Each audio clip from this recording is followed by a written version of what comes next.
we're going to be talking about Truist application not working and how you can quickly fix it. So there are a couple of common reasons why you could be facing this problem. So number one is going to be checking internet and restarting. So it could be because of your internet, which is not stable. So simply go ahead and try reconnecting to the internet or even try checking it with a cellular data. Uh, in order to go ahead and quickly network reset, simply turn on your airplane mode and turn that off, and that should go ahead and fix it. If that is not the problem, then you can simply head into App Store and then search for the Truist application, just like that.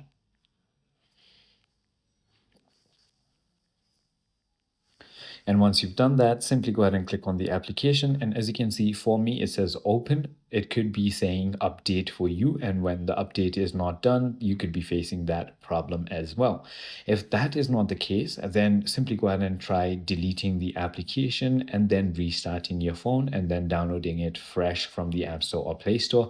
Make sure that your VPNs or ad blockers are also turned off because they can also block banking app functions. And that is it. I hope this video clarified everything that you wanted to know. If it did, hit that like button and I'll see you on the next one.